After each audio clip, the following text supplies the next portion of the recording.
few years ago, pulling my fifth wheel through Flagstaff, Arizona. I was on the interstate doing about 55, and I had a pretty good blowout. And this is the result of the blowout. And I was able to pull to the side of the road safely. And my TPMS system did alert me, but it all happened kind of at the same time. So the blowout did considerable damage, almost $5,000 worth of damage to the RV. And it delayed my journey by over a day, and it cost me all new tires. My insurance does cover towing as well as changing a tire, so a service came out.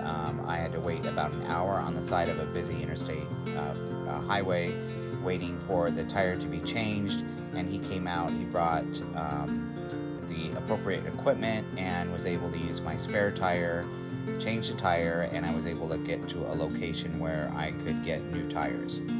But today is not that story, and I shared that story because I learned something from that event, and it led me to be able to accomplish and do what I just had to do on the trip I'm currently on, and that is change the tire on my fifth wheel during the middle of a trip.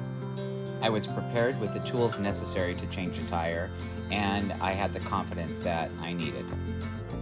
So for those of you who have changed tires or even trailer tires and know how to do it and have done it many times, this may not be of interest to you, but for me, this was a huge milestone and confidence booster to be able to take care of this issue on my own without having to call for mechanics or a tow truck or someone else to do this for me. And that is the sole purpose in sharing this video, to show you that yes, you can do this on your own.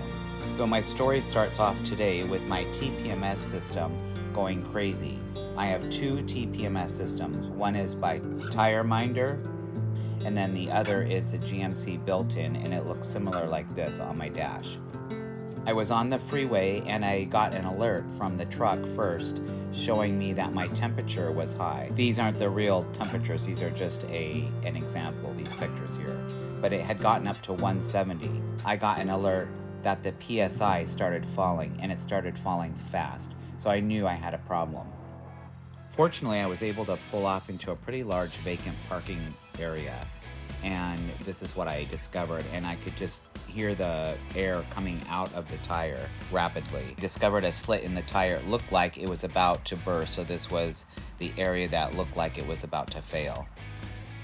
Well, here I am. I've already pulled the spare down. You can see that right there. It's lying on the ground. Actually, right before this trip, I had checked the spare. Of course, I've already disconnected the trailer from the truck, and the next step here that I'm doing is loosening the lug nuts, and I had the appropriate and correct equipment to do this. Make sure you have that handy and available to you, and that it's all in working order, and that it actually fits your tires and wheels. Once those were loose enough, the next step was to jack up the trailer, and I had a couple options on how I was going to do this. My trailer has hydraulic jacks, and so I knew that it wouldn't be a problem to completely raise the wheel off of the ground using the hydraulic jacks. I also carry a bottle jack in the trailer, and so I could have used that. But make sure that you know how to jack up, where to jack up, and that you have the right equipment to jack up your own trailer. Here I am just raising the wheel enough off of the ground so that I can pull it off, and I have a Bluetooth enabled system, so I can just do it from my phone. That's what I'm doing here. I'm raising the trailer up high enough to get the wheel off of the ground completely.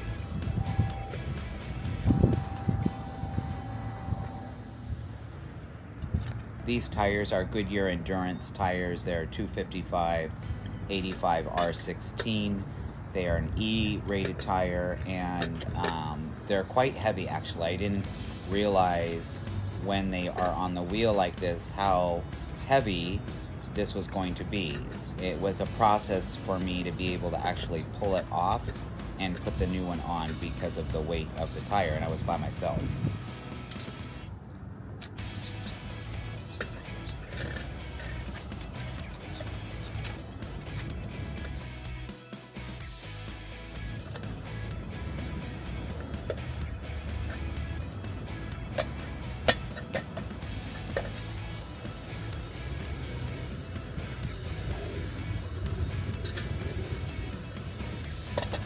Once I got the wheel off, I tried taking the center hub out because I was going to put it in the spare and was not successful with that. So I just ended up putting the spare on without the center hub, which annoyed me based off of looks.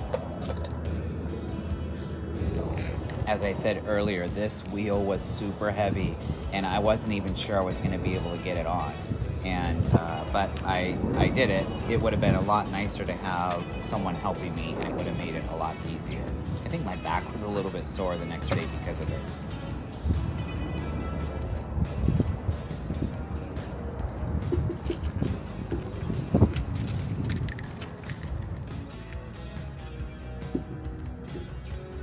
Yeah, totally annoyed that I don't have the center cap on this. And then it was just putting on the lug nuts, tightening them up, and then lowering the trailer back down. And this whole process took me about 30 minutes, the actual changing the tire part. I bet I was in this lot for about an hour.